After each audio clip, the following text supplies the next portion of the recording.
얼마 전에 한국인의 양심과 정직성이라고 하는 것을 테스트하는 재미있는 기획물이 TV에서 방영된 적이 있었어요. 이 해외 언론이 한국인의 양심은 어느 정도일까? 이거를 테스트하는 하나의 시험이었어요. 그 시험의 방법은 뭐냐면 100개의 종이 가방에 아름다운 꽃과 함께 선물로 포장된 선물을 넣고, 그리고 난 다음에 100대의 열차에 각각 선물 꾸러미를 지하철 각 노선에 하나씩 놓는 거였어요. 분산시켜서 좌석 한쪽에 놓아두는데, 이 사진이 이런 거죠. 첫 번째 보시면 이렇게 문에 서 있는 사람 밑에 바닥에 선물 꾸러미가 하나 있어요. 이렇게 포장된. 그래서 이 선물 100개의 선물에는 각각에 뭐가 있느냐? GPS. 어디로 가는지가 컴퓨터에 다 자료로 기록이 돼요. 눈에 보이고. 그리고 난 다음에 이제는 선물 꾸러미가 어디로 사라지는지 사람들은 지켜보고 있었어요. 그리고 몇 개나 돌아올지에 대해서 흥미진진하게 실험을 시작하는데, 유효권 실험이 시작되는 순간에 사람들이 실망하기 시작을 해요. 외국 사람도 마찬가지고, 외국 사람들이 실망하고 보는 사람도 실망하지요. 종이 가방의 GPS가 다른 곳으로 막 향하기 시작하는 거예요. 그대로 있지 않고. 그리고 난 다음에 한번 사진 볼까요? 저렇게 누군가 가져가거나 그리고 어디론가 이동을 해요. 그래서 손을 안 대고 그대로 있는 선물이 몇 개냐? 6개만 그대로 남아있고, 나머지는 더 어떻게 해요? 90몇 개? 4개는 어디론가 이동을 하고 누군가 가져가는 거죠. 그래서 6개만 남고 다 사라진 걸 바라보고 너무너무 사람들이 실망하면서 참 한국인의 양심이 엉망이구나, 이렇게 생각하고 있었어요. 그리고 실험을 시도한 외국 언론은 나머지 93개가 어디로 갔을까라고 GPS를 찾아서 갔어요. 갔는데 최종 결과 종이 가방 속에 들어있던 81개의 선물 꾸러미는 어디 맡겨졌느냐? 유실물 분실센터. 누군가가 이 물건을 잃어버렸으니까 이걸 찾아주시기 바랍니다라고 맡겨졌던 거였어요. 이걸 바라보고 외국인들이 깜짝 놀라요. 와, 한국인의 양심이 이 정도란 말이냐. 자기들에서는, 미국에서는 상상도 못할 일인데 그런 일이 한국에서 있었던 것을 반영이 됐었어요. 해외에서는 도무지 상상할 수 없는 일이라고 미국인들이 얘기를 해요. 상상할 수 없는 일이다. 어떻게 저렇게 양심적으로 저걸 갖다 줄 수 있을까? 미국에서 툭 터지면 폭동 일어나죠. 총을 가지고 막 슈퍼라든가 마트를 공격해서 물건 훔쳐가요. 대형마트에서 습격이 벌어진 다음에 진열될 물건들을 사람들이 막 가져가는데, 한 대형마트가 폭도들에 의해서 털리고 있을 때에 직원도 없었어요. 근데 여기서 어떤 일이 벌어졌냐? 어느 한 사람이 물건을 가져오더니만 주인도 없어요. 계산대에 아무도 없지만 이 가격이 있는 돈을 꺼내가지고 그 계산대에 넣고 나가는 거였었어요. 이것이 CCTV에 그대로 찍혀 있던 거였었죠. 그래서 대체 이 상황에서 누가 저렇게 양심적으로 할 수 있을까? 그리고 추적을 해봤어요. 어느 나라 사람이었을까요? 어떻게 가졌어요? 대한민국 사람이 그 주인공이었어요. 그러면서 모든 방송이 보도됐고, 이 양심 있는 미국인들을 반성하고, 참 부끄럽다, 한국인들이 이렇게 양심적이다, 그러면서 미국을 부끄럽게 했던 하나의 실험이었어요.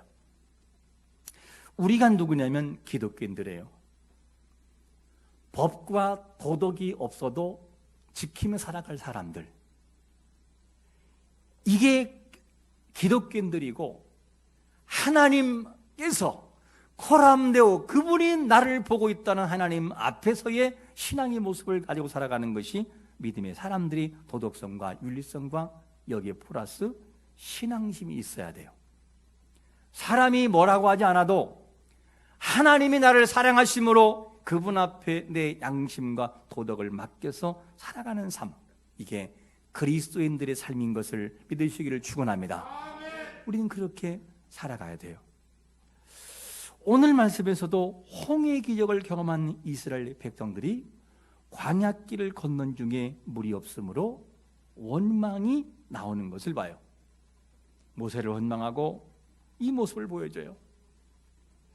신앙의 길에는 두 가지가 반드시 공존합니다. 하나님이 주시는 복이라고 하는 이 형통이 우리에게 있고, 또 한 가지는 고난이라고 하는 이것이 반드시 우리에게도 있어요.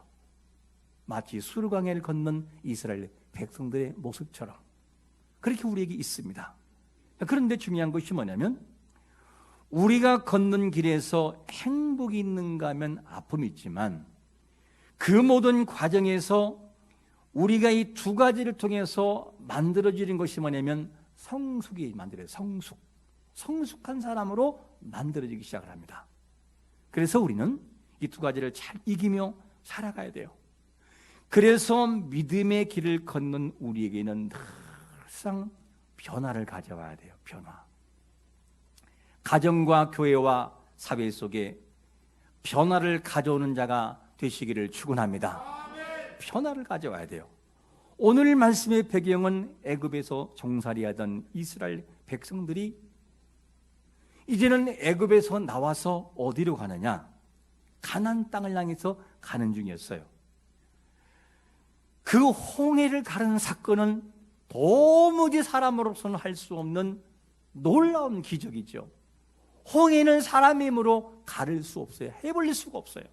그런데 홍해의 기적을 경험하게 돼요. 이것을 경험했던 이스라엘은 놀라기 시작을 하고, 모세와 미리암도 놀라서 얼마나 감사한지 여호와를 막 찬양하고 높이는 노래가 나오는데, 이것을 뭐라 하느냐? 모세의 노래다, 이렇게 표현하고 있어요. 이렇게 표현해요. 그런데 광야길을 걷는 이 백성들이 어디 이르냐? 홍해를 건너 이스라엘이 수르 광야로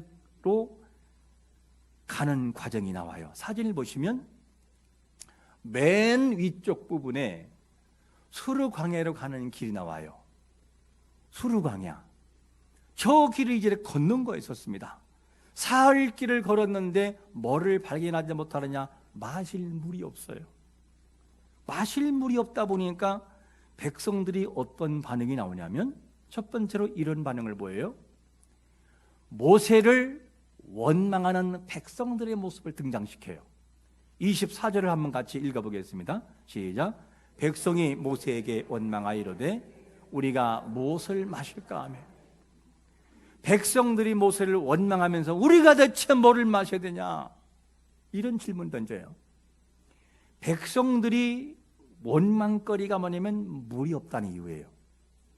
그러면 백성들이 잊고 있는 것이 뭘까? 약 사흘 전에 하나님의 역사를 통해서 애굽 군대를 물리쳐서 어디에 수장시켰어요? 홍해 바다에 그냥 다 잠수시켜버렸어요. 이거를 눈으로 다 봤어요. 똑똑히 봤는데, 이거를 봐놓고도 뭐 하느냐? 사람들이 전혀 기억을 하지 못해요. 기억하지 못하고 또 원망을 일삼는 것을 보게 됩니다. 이스라엘이 걷고 있는 이 광야는 술광야, 그리고 에담 광야라고도 부르는 바로 수르 광야를 걷고 있었어요. 여기를 걷고 있는데, 가나안 땅을 가기 위해서는 반드시 어디를 거쳐야 되느냐? 수르 광야를 거쳐야 돼요. 지도상 여기를 거쳐야만 안 돼요. 그런데 이 가는 거리가 사흘 동안에 걸었던 길이 몇 킬로냐? 약 53km.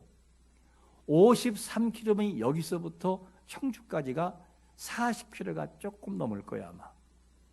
청주보다 조금 넘는 거리를 며칠 동안 갔냐? 사흘을 간 거예요. 사흘, 3일을 갔는데 왜 이렇게 더디냐? 노인과 함께, 여자와 함께, 어린아이와 함께, 그리고 약 200만이 넘는 사람들이 함께 가기 때문에 늦어질 수밖에 없고, 그리고 또 가축도 함께 동반되어야 됩니다. 낮에는 더위가 약 50도 이상이 육박돼요. 너무너무 뜨겁고, 밤에는 완전히 기온이 내려가서 0도까지 내려가요. 너무너무 기온차 크다 보니까 어쩔 수 없는 발걸음이 늦어질 수밖에 없었어요. 이스라엘이 수르광야에서 원망하고 있는 것은 물 때문인데, 홍해를 건넌 사건에 비하면 수르광야는 아무것도 아니었어요. 불가능한 홍해를 건넌 사건에 비하면 그 당시에 그들이 겪는 이 수르광야의 문제는 아무것도 아니라니까요. 근데 백성들이 죽을 것처럼 모세를 원망하면서 나가는 것을 봐요. 우리는 여기서 한번 이렇게 질문해 볼 수 있어요? 우리는 과거에 베푸셨던 큰 은혜를 잊고 살아가는 것은 아닌가? 그 은혜, 우리가 현실에서 만난 문제보다 과거의 문제가 더 컸었거든요. 근데 하나님은 과거에 그 문제를 하나님 해결해 주셨어요. 그런데 우리는 현실에서의 문제를 만난 그보다 훨씬 적은 문제를 만나면서 어찌할 줄 몰라 허둥대는 우리의 모습이 아닌지, 왜 그러는 것일까? 거기요, 과거에 역사했던 그 하나님이 내 생각 속에서 잊혀진 건 아닌가? 그 하나님의 일하심이 내 인생의 섭리 속에서 내가 발견하지 못하고 가는 것은 아닌가? 한번 우리는 질문해 봐야 돼요. 하나님은 여전히 지금도 현실 속에서 나와 함께하고 있는데 우리는 그것을 잊고 살아가는 건 아닌지 한번 물어봐야 됩니다. 사흘길을 걸었으나 물을 얻지 못하다가 마라에 도착했을 때 드디어 기다리던 물을 만나게 돼요. 자, 생각을 해보세요. 사흘을 물을 얻지 못하고 칼급한 마음으로 갈증이 시달린 사람이 물을 만났다. 약 200만 정도가 앞으로 이동한다면 길은 어마어마하게 길어요. 실제로 마라를 걸어볼 때, 마라를 걸어보니 마라는 사실은 평지예요. 평지인데 누구나가 저 평지가 보여요. 근데 그 길을 만약에 200만이 걸어간다라고 하면 그 거리가 몇 킬로가 될 거예요. 앞뒤 거리가. 그러면 맨 앞에 사람이 누군가가 물을 발견했을 거예요. 물이다 하는 순간 사람들은 소리가 쫙 번지면서 어쩌면 뒤에 사람은 부둥켜면서 이제 살았다! 그리고 막 춤을 출 수 있어요. 이러면서 춤을 추고 반가워하고 좋아하고. 그런데 중요한 것이 뭐냐면 너무너무 실망스러운 것이 뭐냐? 물을 마실 수 있어요, 없어요? 마실 수 없었어요. 왜? 너무 써서. 제가 마라의 물을 한번 직접 찝어서 이렇게 해봤더니만 어떤 맛이었느냐? 너무 쓴맛이었어요. 소금기가 그냥 위에 깔려 있어요. 너무너무 사해바다에 가서 물을 먹어보면, 바닷물을 먹으면 너무 짜가지고 쓴맛이 나요. 이런 일이 벌어졌어요. 그래서 너무너무 백성은 다시 실망에 전해져요. 한번 상상을 해보세요. 맨 앞에서 도미노처럼 기쁘고 춤추고 하다가 맨 뒤에서는 막 춤추고 있는데 다시 맨 앞에서 아니래 물 써서 못 먹는데, 그러면 실망감이 쫙 번지는 모습 한번 상상해 보세요. 너무너무 실망스러웠던 그들의 마음을 뭘로 대변하느냐? 마라라는 단어가 대변합니다. 마라라는 단어가 무슨 말이죠? 쓰다, 괴롭다, 그리고 근심하다, 이런 뜻입니다. 백성들이 얼마나 실망했겠으면 이런 단어를 사용할까? 마라, 이것은 마라, 써서 못 먹는다. 어쩌면 그럴지 몰라요. 아니, 하나님 이왕 주려면 왜 쓴 물을 주냐고, 안 줄라면 차라리 전부 다 안 주든지, 이러면서 원망할지 몰라요. 이것이 백성들의 모습이었어요. 이 모든 불평과 원망은 다 어디로 쏟아부어요? 모세에게로 향해서 폭발하기 시작을 합니다. 하나님은 우리에게 분명히 사랑하기 때문에 좋은 것을 주신 분이에요. 그러나 우리의 약함을 수정하기 위해서 가끔은 기도거리를 주기도 해요. 마라의 쓴물 같은 그런 일을 경험하기도 합니다. 왜 그럴까? 그 속에서 하나님을 찾게 되고 하나님의 일하심을 보고 하나님을 만나는 역사가 있기 때문에 성숙해지는 과정을 통해서 하나님 우리를 수정해 갈 때가 있어요. 여러분, 우리가 이해하지 못하는 일들이 있다 할지라도 하나님을 여전히 찬양하는 자가 되시기를 축원합니다. 그분은 오르신 분이에요. 그분은 정확하신 분이에요. 그래서 우리는 이해되지 않아도 찬양할 수 있어야만 돼요. 그러면 백성들이 원망할 때 모세는 어떻게 문제를 풀어갈까 하는 거예요. 모세가 풀어가는 해답은 어떻게 되느냐? 두 번째로 뭐라고 표현하느냐? 여호와께 부르짖는 모세의 모습을 소개합니다. 25절을 한번 같이 읽어보겠습니다. 시작. 모세가 여호와께 부르짖었더니 여호와께서 그에게 한 나무를 가리키시니 그가 물에 던지니 물이 달게 되었더라. 거기서 여호와께서 그들을 위하여 법도와 율례를 정하시고 그들을 시험하실세. 모세가 할 수 있는 것은 뭐밖에 없어요? 기도밖에 없었어요. 아니 뭐를 할 수 있죠? 광야에서 뭐를 할 수 있냐고요. 백성들이 가가지고 지금 화가 이만큼 올라온 사람한테 여러분 잠깐 조용히 해보세요. 그게 통합니까? 안 통하지요. 이런 상황에서 모세는 뭐를 기억하느냐? 홍해의 기적을 경험하는 거예요. 홍해의 기적을 떠올리면서 하나님께 나아가는 모세의 모습을 봐요. 왜냐?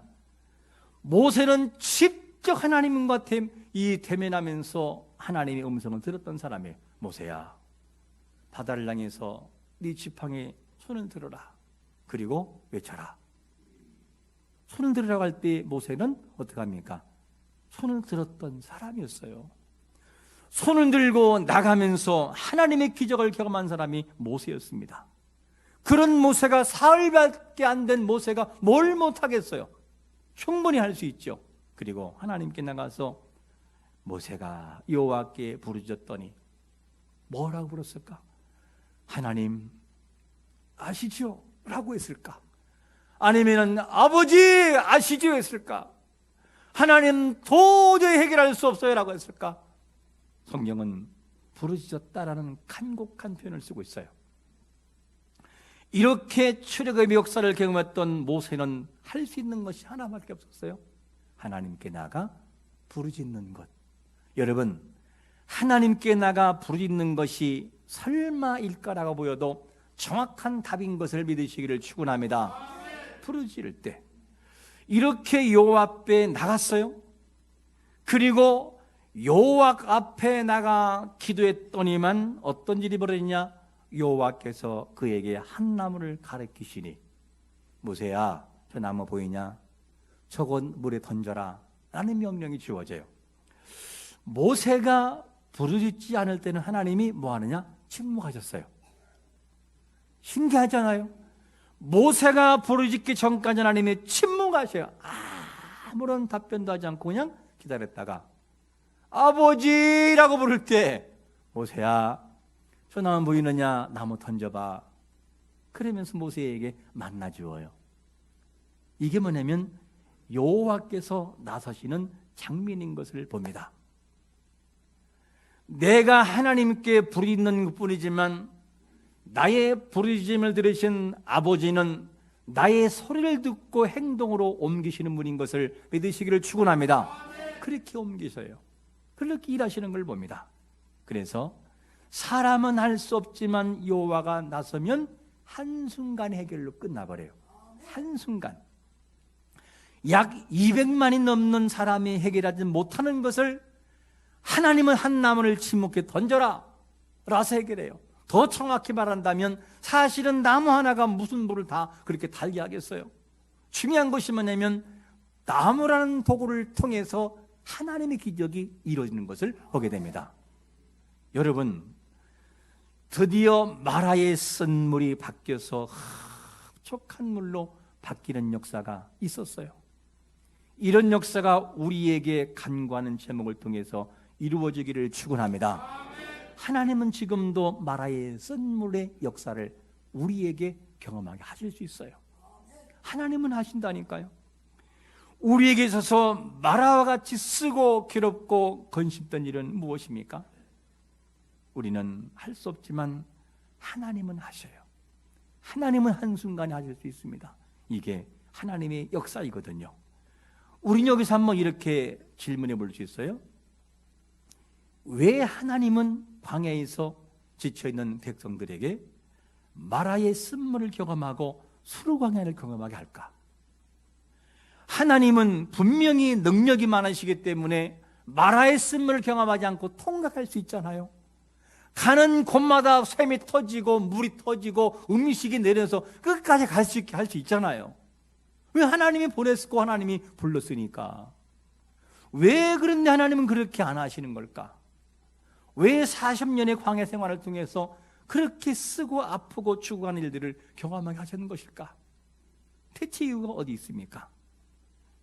하나님은 분명히 우리에게 선을 베푸신 분이지만 지금보다 더 나은 나를 만드시기 위한 하나님의 계획이 포함되어 있음을 믿으시기를 축원합니다. 이거를 성숙이라고 할 수 있어요. 성숙. 성도는 신앙이 자라야 되고 성숙해져야 됩니다. 갈수록 성숙해져야 돼요. 성숙해짐이라고 하는 것은 한 우물 속에 있을 때만은 이루어지지 않아요. 다양한 것들 중에 우리를 만들어 가시거든요. 그러므로 우리는 하나님을 찬양할 수 있어야 돼요. 나를 만들어 가시는 그 하나님, 나를 지금보다 더 낫게 만들어 가시고 수정해 가신 하나님, 마지막 죽음에 이를 때는 그 하나님의 진짜 믿어지고 확고한 믿음을 가지고 흔들림 없는 모습으로 만들어 놓기까지 하나님은 우리를 놓지 않을 것입니다. 그렇게 만들어 가실 거예요. 그리고 영원한 그 나라에 가서 내가 너를 만들었다고 하는 증거와 증명 우리에게 하실 것입니다. 그때 우리가 경험하게 될 것이고요. 모세가 하나님께 나가 기도할 때 어떤 하나님을 경험하게 됐을까? 본문 26절 우리 한번 같이 읽어볼까요? 시작. 이르시되 너희가 너희 하나님 나 여호와의 말을 들어 순종하고 내가 보기에 의를 행하며 내 계명의 귀를 기울이며 내 모든 규례를 지키면 내가 애굽 사람에게 내린 모든 질병 중 하나도 너희에게 내리지 아니하리니 나는 너희를 치료하는 여호와임이라. 할렐루야. 모세는 이걸 경험하는 거예요. 야, 하나님이 이런 분이셨구나. 하나님은 이런 분이셨구나. 백성들에게 있어서 마라의 선물은 괴로움이었고 근심거리였어요. 하나님께 나아가 부르짖을 때 여호와의 기적을 체험하는 기회가 반면에 있었다는 사실을 우리는 알아야 돼요. 그리고 치료하신 하나님을 경험하게 되는 것이고, 치료뿐만이 아니라 인생의 만족을 주시는 하나님을 경험하게 됩니다. 어디서 이렇게 끝나고 경험하게 될까? 27절에 보니까 이런 말씀을 합니다. 그들이 누굽니까? 그렇게 원망하고 마라의 쓴물을 경험하고 수르광야를 거쳐왔던 그들이 엘림에 이르니 거기에 물샘 열둘과 종려나무 70그루가 있는지라. 거기서 그들이 그물 곁에 장막을 치니라. 할렐루야. 그들이 엘림을 경험하게 돼요. 그렇게 물이 없어서 고민하던 그들이 물을 통과했더니만 심을 통과한 이후에 12샘이 준비되어 있었고 12 종려나무와 그늘과 쉼이 있는 장소로 하나님이 허락하시는 것을 봐요. 광야에서도 엘림의 은혜가 있었다면 현시대를 살아가는 우리에게도 엘림의 역사는 반드시 있음을 믿으시기를 축원합니다. 그 역사가 왜 그들에게만 있어야 되느냐는 거예요. 왜? 우리에게도 나에게도 있으시기를 축원합니다. 엘림의 역사는 하나님이 우리에게 허락하시고 경험하게 하셔요. 현대를 살아가는 우리에게 엘림의 역사는 반드시 준비되어 있어요. 이거를 우리는 기억할 수 있어야만 됩니다. 엘림의 은혜는 지금도 지속되고 있어요. 포기할 수 없어요. 왜 그러냐? 이사야 43장 1절이 보니까 출발이 어떻게 됩니까? 야곱아, 너를 창조하신 여호와께서 말씀하시느니라. 이스라엘아, 너를 초성자가 이름 출발돼요. 여호와가 창조자이고 여호와가 그들을 지명해 불렀고 여호와가 그들을 이끌어 간다는 사실을 그들에게 알려주고 있어요. 우리를 창조하신 자가 여호와시고 우리를 지명해 불러내신 자가 여호와시며 영원한 생명의 그 길로 들어가게 하실 리가 여호와인 것을 믿으시기를 축원합니다. 하나님은 우리를 더 나은 사람으로 만들어가고 있는 중이에요. 수루 광야와 같은 길을 만나기도 하시고 마라의 선물을 경험하기도 하시지만 이런 과정을 통해서 우리를 더 나은 사람, 내가 원하는 내가 아니라 여호와가 원하시는 나를 만들어 가시고 말아요. 그분은 그렇게 만들어 가셔요.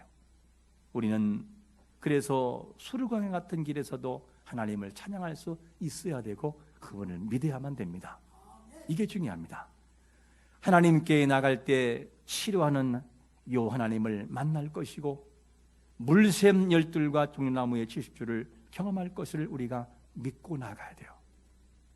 엘림의 역사는 진행형이라는 사실을 알아야 됩니다.